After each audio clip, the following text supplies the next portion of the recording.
हिंदुत्वकरण ठीक मोटा कथा के हिंदुत्वकरण आम जुदी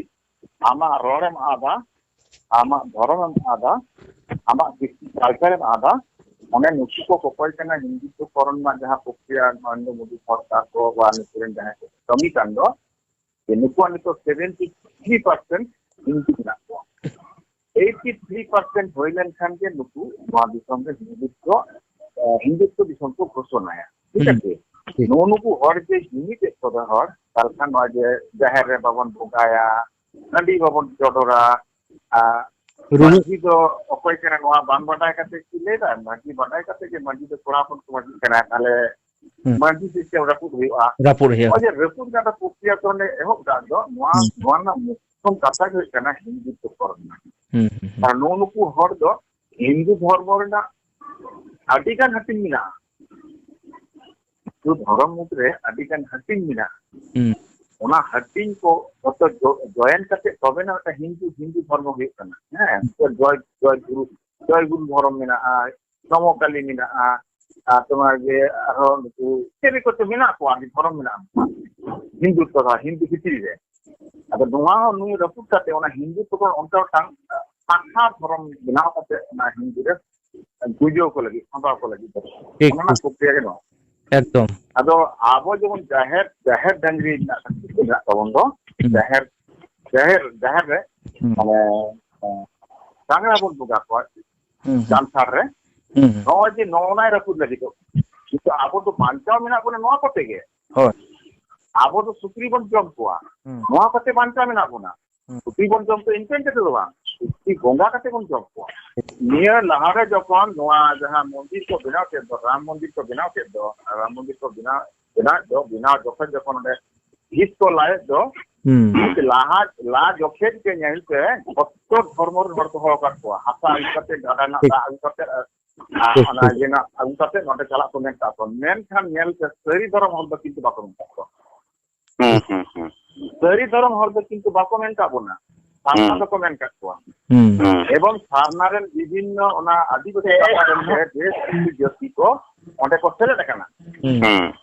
देश की जाति को सेलेक्ट करना मेनखान सांतार हर और सरी धर्म हर दो बाको सेलेक्ट और हो को बाको हो गाको सीधा बोले आबो धर्म रे तो आबो तो तीन मेरम तेंगी बन को बोले आबो हर को धर्म के हमको अना धर्म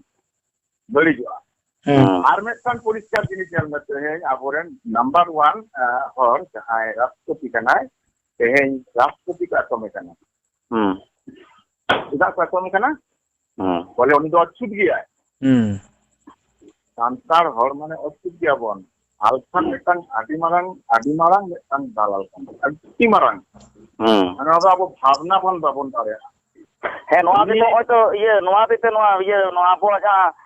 ये को उद्बोधन करे तो द्रौपदी दाना से तबन को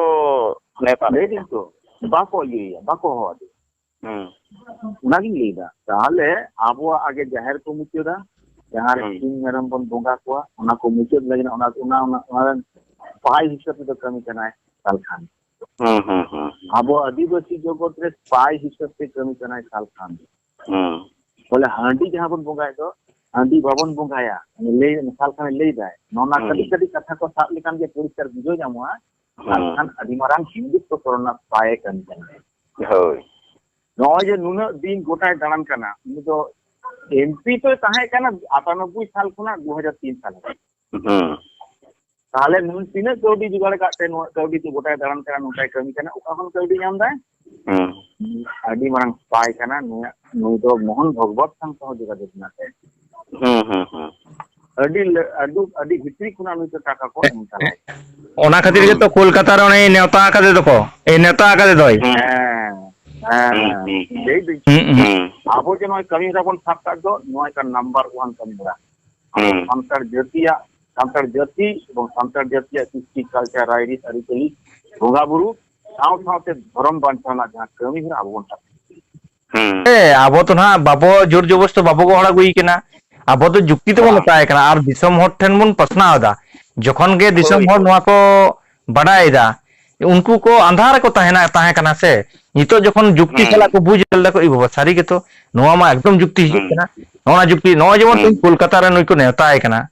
नुई तो बामबड़े कना से मेनकान बामबड़े ते ओकोया रे ताय कना को नुई तो ओकोया धर्म रे आम तो नुई तो माकुई कना चीक ले आमा धर्म निये दो धर्म सम्मेलन दो चीक कना मिटang माने धर्म ना कथा कथुतिया तो कथा दो कना नरेंद्र मोदी सरकार बा बीजेपी सरकार दो सांप्रदायिक दल कना तो नुई तो एटा धर्म ना कोड एम लगी तो राष्ट्रीय केंद्र दो बाय दुब कना हां वा अब बुझोय तबना नुई दो एटा कोनो धर्म करे ना कोड एम लगी तो बाय दुब कना नुई दो धरती अब भारत वर्ष जतो हर हिंदुत्व करण लगी ए जुड़ कना भारत वर्ष जुड़े गोटा के ñeloग कना आदिवासी चितान रे मिटांग आक्रमणात्मक चिंता ये ñeloग कान ताकोआ नोंका माको आक्रमणे बन गया ओना साउते सांविधानिक लेकाते हाबो को कायदा को चेष्टा है हो जे विभिन्न आईन को ये दाको माने संस्कार दाको संविधान जहां धारा उपधारा को मेना है ओना को संशोधन दाको जहां फॉरेस्ट आईन किंबा अबो जहां ट्रेडिशन मेना ताबोना नो खरबो लगी ते मिटा अडिमना चेष्टा मेना ताको हो जहां नितु बन लई बड़ा जा गोटा दिसम जकात आंदोलन कना जहां दो यूसीसी बन मेता कना नो दो अबो संस्कृति अबो समाज एकालते माने डाहार जुड़ी मेसा गुडका है ना जदि लागुआ तायन दरम हां दादा इन मिटे कथा थोड़ा गाने इन ले ᱧᱚᱜ ठीक माने घटना हुई कना निया लहा रे किन फलखान मुर्मू यलाम किंतु नुकिना नुकु आचे लेकन हेटांग होड़ कना को नेल कता आपे उनतन को कान गया को माने बबुलाल एवं फलखान मुर्मू उनके लिए तो एमपी किन ताहे कान जेन में गांडो यन तकुने अच्छा होड़ दो मेंदा जाय हो जेमन वा नितो हेनाया द्रौपदी मुर्मू नितो जे रनिंग अवस्था रे मेनाया द्रौपदी मुर्मू जे अबु संताल बोया मिटे राष्ट्रपति को दहो का दिया टूटे जगन्नाथ भावे को दहो का दिया नेल का ताकू कमी दाड़िया के हो ये हो भाई कमिया कारण उनी दो खाली होरो लेकाय दुरु को आबु जाओ ठीक नोडे दो अडी सुंदर कथा गमके अडी सुंदर कथा रोड किदा आ नो कथा इन लेम कने आंजम पे इन ले आवता बन कना द्रौपदी मुर्मू नो जे को दहो का दी नुआ दो अडी बरा पॉलिटिक्स कना किंतु नुआ दो किंतु एमन किछु जहाना दो चे हो बांग कना आ नोडे ओकोटा जे सलखान मुर्मू बा बबुलाल मरांडे ते किन लड़ाई कान ताहेनो नेतो तो बबुलाल मरांडे ते दड़ आर कना उनी तार बई नेल जामे कना उनी तो बई नेल चिए दिया नेता तो सलखान मुर्मू नेले कना नुकु दो कोना पॉलिटिशियन माने कथा तो कना अबु संताल सगाड़ दो को एकदम बिगोज बगोज चबा केदा को या बुया का चबा केदा ठीक एकदम नुकु कोनी को यूर बाडो ही दो नुकु के कुमताव को बांदोर दो नुकु के कुमताव को सरा बाट पाड़ अठी दो ठीक अबु लगी दो चिकिन चिका केदा नो जे पार्लियामेंट किन ताहे कान उन समय लगी या बुया किन उडुंग देखाय जे आले आदिवासी आर हो मी दिन छुट्टी जताले ले याम गोटा भारत वर्ष मी दिन छुट्टी ले याम जेबन मुसलमाना 3 दिन से 4 दिन ईद हुई देन खाके 4 दिन छुट्टी अरे आले दो इने दिन तो बाले यामा आले 12 दिन तो छुट्टी ले यामा अरे संविधान को आले हनुमा उडुंग पसनाव कथा लपे से आदो नुकु टोया हपन दो ची या खाली भोट हताव आर नोडे माने लड़हई आना जाहिर खान मजितान में गोबगी चबावा ठीक आदो ओने जेमन फुल नुकु होड़ तो कुछ भी और करन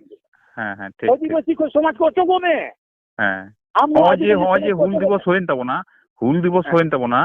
नोडे दो मेटांग आबो संतार को लगी छुट्टी दो बराद दोइना चेदा मेटांग जातीय आंदोलन ताहे कना सिदु कनो जहां मूवमेंट ताहे कना दो जातीय आंदोलन ताहे कना आदो नोडे दो माने होनकान छुट्टी दो चेदा आबो संतार को लगी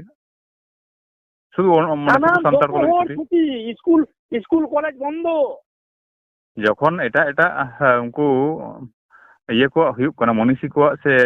विप्लबी को से जे कोनो होड़ा हुयुक कना ओनकना ये जन्म दिवस किंबा मृत्यु दिवस किंबा नोंकना विशेष दिन हुयुक कना तखन तो जाति वर्ण धर्म तो बांग बचाक कना किंतु सिदु कानू क्षेत्र रे दो बचाक कना अब 30 जून जखन बन मनावेदा 30 जून जखन बन मनावेदा उन किंतु सुंदर सांतार लगी के छुट्टी घोषणा कना के लेया में आनु द्रौपदी मुर्मू नु कोबा आइमई कना नु हो ये रेनो सलीन बाट पारन शैतान कना को नुकु को तो आबू से तो बाकू बेंगे दाया पेदा बापे बुझो और बया बुझो तब उन पे ᱦᱮᱸ ᱟᱥᱚᱞᱮ ᱜᱚᱝᱠᱮ ᱪᱮᱫ ᱞᱮᱠᱟ দ্ᱨৌপদী ᱢᱩᱨᱢᱩ ᱫᱚ ᱡᱟᱦᱟᱸᱭ ᱠᱟᱱᱟ ᱠᱚ ᱢᱟᱱᱮ ᱩᱱᱠᱩ ᱨᱟᱡᱽᱱᱤᱛᱤ ᱨᱮᱱ ᱛᱟᱵᱚᱲ ᱱᱮᱛᱟ ᱩᱱᱠᱩ ᱫᱚ ᱦᱟᱛᱮᱨ ᱯᱩᱛᱩᱞ ᱞᱮᱠᱟ ᱠᱚ ᱥᱤᱴ ᱨᱮᱠᱚ ᱫᱩᱲᱩᱵ ᱟᱠᱟᱫᱮᱭᱟ ᱮᱵᱚᱝ দ্ᱨौᱯদী ᱢᱩᱨᱢᱩ ᱪᱮᱫ ᱦᱚᱸ ᱵᱟᱭ ᱪᱤᱠᱟ ᱫᱟᱲᱮᱭᱟᱜᱼᱟ, ᱪᱮᱫ ᱦᱚᱸ ᱠᱚᱢᱯᱞᱮᱱ ᱵᱟᱝ ᱪᱟᱞᱟᱜᱼᱟ। ᱦᱮᱸ দ্ᱨौᱯদী ᱢᱩᱨᱢᱩ ᱫᱚ ᱟᱵᱚᱣᱟᱜ ᱵᱷᱟᱵᱟᱵᱮᱜ ᱠᱤᱨᱤᱧ ᱞᱟᱹᱜᱤᱫ ᱛᱮ ᱚᱸᱰᱮ ᱠᱚ ᱫᱚᱦᱚ ᱟᱠᱟᱫᱮᱭᱟ, ᱟᱵᱚᱣᱟᱜ ᱥᱮᱱᱴᱤᱢᱮন্ট ᱟদাᱭ ᱞᱟᱹᱜᱤᱫ ᱛᱮ ᱚᱸᱰᱮ ᱠᱚ ᱫᱚᱦᱚ ᱟᱠᱟᱫᱮᱭᱟ। ᱵᱟᱠᱷᱟᱱ ᱦᱚᱸᱜᱼᱚᱭ ᱢᱤᱫᱴᱟᱝ ᱡᱤᱱᱤᱥ ᱞᱚᱠᱠᱷᱚᱭ ᱛᱟᱵᱚᱱ ᱢᱮ ᱜᱚᱝᱠᱮ, ᱡᱟᱦᱟᱸ ᱨᱟᱥᱴᱨᱚᱯᱚᱛᱤ ᱵᱷᱚᱵᱚᱱ উদ্বোধন না ᱚᱸᱰে ᱫᱚ ᱦᱟᱹᱱᱠᱩ ᱥᱟᱫᱷᱩ ᱥᱚᱱᱱযাসী দ্বারা ᱛᱮᱠᱚ উদ্বোধন ᱦᱚᱪᱚ ᱠᱮᱫ ᱠᱚᱣᱟ, ᱡᱟᱦᱟᱸ ᱫᱚ ᱨᱟᱥᱴᱨᱚᱯᱚᱛᱤᱭᱟᱜ ᱛᱤᱛᱮ ᱩদ্বোধন ᱨᱮᱱᱟᱜ ᱠᱟᱛᱷᱟ। ᱟᱫᱚ ᱪᱮᱫᱟᱜ ᱵᱟᱠᱚ ᱩদ্বোধন ᱦᱚᱪᱚ ᱠᱮᱫᱟ? ᱩᱱᱤ ᱫᱚ ᱟᱹᱫᱤᱵᱟᱹᱥᱤ ᱠᱟᱱᱟᱭ, ᱚᱱᱟ ᱦᱚᱛᱮᱡ ᱛᱮ ᱩᱱᱠᱩ ᱵᱟᱝᱠᱚ উদ্বোধন ᱦᱚᱪᱚ ᱠᱟᱫᱮᱭᱟ। ᱛᱟᱦᱞᱮ ᱩᱱᱠᱩ ᱠᱷᱚᱡ ᱫᱤᱥᱚᱢ ᱠᱚ ᱪᱟᱞᱟᱣ ᱮᱫᱟ, ᱚᱸᱰᱮ ᱠᱷᱚᱡ ᱪᱮᱫ ᱮ ᱯᱨᱚᱢᱟᱱ ᱮᱫᱟ? ᱚᱸᱰᱮ ᱠᱷᱚᱡ ᱯᱨᱚᱢᱟᱱᱚᱜ ᱠᱟᱱᱟ ᱡᱮ ᱨᱟᱥᱴᱨᱚᱯᱚᱛᱤ ᱠᱷᱚᱡ ᱦᱚᱸ ᱩᱱᱠᱩ ᱵᱚᱲᱚ ᱵᱚᱲᱚ ᱡᱟᱦᱟᱸ ᱢᱚᱴᱟ ᱢᱚᱴᱟ ᱥᱟধু ᱥᱚᱱᱱযাসী ᱠᱚ ᱢᱮᱱᱟᱜ ᱠᱚᱣᱟ ᱩᱱᱠᱩ ᱜᱮ ᱦᱩᱭᱩᱜ ᱠᱟᱱᱟ ᱠᱚ ᱫᱤᱥᱚᱢ ᱨᱮᱱ ᱯᱨᱚᱫᱷᱟᱱ। আর যাহা ᱫᱚ ᱚᱱᱟ সংবিধান খিলাফ ᱦᱚᱸ ᱠᱟᱱᱟ, সংবিধান খিলাফ ᱦᱚᱸ ᱠᱟᱱᱟ ᱚᱱᱟ ᱫᱚ। ᱦᱮᱸ ᱦᱮᱸ ᱚᱱᱟ ᱛᱚ ᱦᱮᱸ ᱠᱟᱱ ᱜᱮᱭᱟ, ᱥᱚᱝᱵᱤধান ᱵᱤᱨᱳধী ᱛᱚ ᱮᱠᱫᱚᱢ ᱠᱟᱱ ᱜᱮᱭᱟ। ᱟᱪᱪᱷᱟ ᱫᱟᱫᱟ ᱦᱤᱸᱫᱟ ᱫᱟᱫᱟ ᱱᱚᱜᱼᱚᱭ ᱟᱸᱡᱚᱢ ᱵᱮᱱ, ᱵᱟᱱᱟ ᱦᱚᱲᱤᱧ ᱟᱸᱡᱚᱢ ᱵᱮᱱ, ᱢᱤᱫᱴᱮᱡ ᱞᱟᱹᱭᱟᱵᱮᱱ ᱠᱟᱱᱟ। द्रौपदी जे एमन जगह दफ्तर को दहो का उनी दो बाय लहा दाड़िया बाय पिछले दाड़िया एंडे की खाड़ा सोरेन लेका चिंगु तायना एमन उना पोस्ट भी उना कान गया आम होन दो लेम काय आम बाम लहा दाड़िया बाम पिछले दाड़िया एंडे की तायन हुआ उना उना एमोनी जिनिस कना जे नोटे को जतो हर उनको को ढालावा तार पर उनी को बहनवा आदो उनका कारबार में बांग हुई दो चेदा बाते बुझे नम एड़े कथा कान एड़े एड़े एड़े तरी को दहो का दे नुकु तुयु ओपन को जोमदा एकेन आबू आगे और आबू के कोई प्रूव गला एकदम ठीक। सालखान मुर्मू कथा तो मोटे बांग लयोआ। सालखान मुर्मू आबो आबो जाति माने नोआ धरती को मुछाव करना ए कमी कना, नोआ धरती जहां कमी कना आबो जहां ट्रेडिशन आबो जहां उपरूम आइडेंटिटी कान तबना नोआ माने मुछाव का लगी ते कमी रे जपड़ा मेना गोंके नोडे नोना द्रौपदी मुर्मू कथाम लई के तबना आडी जथातेम लई केदा। आदो नोना नेलते आबोरेन हर को आबोरेन जहां मेना कर को उन संताल हर मेना को उन आदिवासी हर मेना को नुनको संताल हर नोना को नेलते नोना छलना को नेलते नोना जे काठपुतली को बनाव कदिया नोना को नेलते हो माने बाबो माने चिंता भाबित दाड़िया करा जे आबो नितो चेक चिका हुय तबना ᱦᱮᱸ ᱱᱤᱛᱚᱜ ᱚᱱᱟ ᱱᱚᱣᱟ ᱚᱠᱛᱚ ᱨᱮ ᱚᱲᱟᱜ ᱨᱮ ᱪᱮᱫᱟᱜ ᱵᱟᱯᱮ ᱪᱟᱞᱟᱜ ᱠᱟᱱᱟ? द्रौपदी तक ᱚᱲᱟᱜ ᱨᱮ ᱪᱟᱞᱟᱣ ᱦᱩᱭᱩᱜᱼᱟ, द्रौपदी तक ᱚᱲᱟᱜ ᱨᱮ ᱪᱟᱞᱟᱣ ᱦᱩᱭᱩᱜᱼᱟ, ᱩᱱᱤᱭᱟᱜ ᱚᱲᱟᱜ ᱨᱮ ᱚᱞ ᱥᱮᱬᱟ ᱠᱟᱛᱮ ᱚᱸᱰᱮ ᱫᱚᱨᱠᱷᱟᱥᱛᱚ ᱡᱚᱢᱟᱣᱟᱭ ᱦᱩᱭᱩᱜᱼᱟ ᱡᱮ ᱟᱞᱮᱭᱟᱜ ᱱᱚᱣᱟᱢ ᱠᱟᱹᱢᱤᱭᱟ, ᱱᱤᱛᱚᱜ ᱟᱢ ᱢᱮᱱᱟᱜ ᱢᱮᱭᱟ ᱟᱵᱚᱣᱟᱜ ᱠᱟᱱᱟ। ᱟᱫᱚ ᱩᱱᱤ ᱟᱹᱭᱢᱟᱹᱭ ᱦᱚᱸ ᱵᱟᱭ ᱟᱸᱡᱚᱢᱟ ᱟᱵᱚᱣᱟᱜ ᱠᱟᱛᱷᱟ। ᱟᱫᱚ ᱪᱮᱫ ᱢᱮᱱᱟ ᱢᱟᱥᱮ ᱞᱟᱹᱭ ᱢᱮ? ᱛᱚ ᱩᱱᱤ ᱫᱚ ᱟᱸᱡᱚᱢ ᱫᱚ ᱱᱟᱜ ᱪᱮᱫ ᱞᱮᱠᱟ ᱦᱟᱱᱠᱩᱣᱟᱜ ᱠᱷᱤᱞᱟᱯ ᱛᱮ ᱵᱟᱭ ᱪᱟᱞᱟᱣ ᱫᱟᱲᱮᱭᱟᱜᱼᱟ, ᱢᱮᱱᱠᱷᱟन ᱟᱵᱚᱣᱟᱜ ᱥᱟᱞᱟᱜ ᱨᱚᱲ ᱨᱚᱯᱚᱲ ᱫᱚ ᱱᱟᱜ ᱚᱱᱟ ᱫᱚ ᱦᱮᱸ ᱟᱸᱡᱚᱢ ᱜᱮᱭᱟᱭ ᱱᱟᱜ, ᱢᱮᱱᱠᱷᱟन ᱩᱱᱤ ᱫᱚ ᱩᱱᱤ उदुग कतेत आबो जे उनी आबो जे उनकुरेन हर कना बोन सरकार जे आबोय मेद लुतुर आबोन कना नोनी उदुग कते ना सामान कते ना आको तो उयहर चिंता भावना जम कना को से को कारबार दा। आदो नोनी तो आबोआ नोना को जिनिस उयहर चिंता भावना ना अक्तो सेटर हेज कना। आदो नोनी तो दिसोम रेन हर जदि नोआ को नेल कते से आंजम कते बाको बुझो दाड़ेया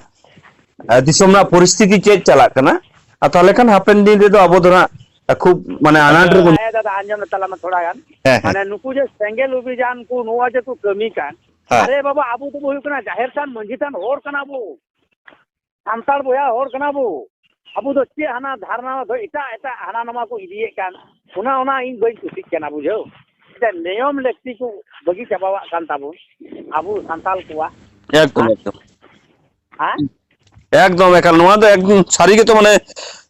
सालखान मुर्मू नोआ तो आडी माने नोय जे नोआ चापा रेना के करबार दे अदी बाजे व्यवहार दीदा नुका तो बाक व्यवहारा एकदम मानवा ठेकी को ताहेना जाते सिरजन जिनी हो आम मोतरेन दो बांग कना आमाम मनमी रेन कान गया अदो उना को गे इंदो मेंदा माने आपे संगे माने गालमारा इन माने जतोर संगे ते दुपड़ू बो मेंदा माने जे मिठाओ मोबाइल ते जाते जतो हर निये ते मिटे बो आलोचना लखान धरती रेन मानवा तीने दिन बो ताहेना एकदम ओना को मेना होय जीवी हासा हड़मो इन समय बो चला कोनो बोला ठीक नहीं। अच्छा अच्छा हैं ताले ठीक है ताले उनका 7 बजे ताले फोन मा। हां हां ठीक है मा ताले मा ठीक है जोर जोर जा जोर जे मा।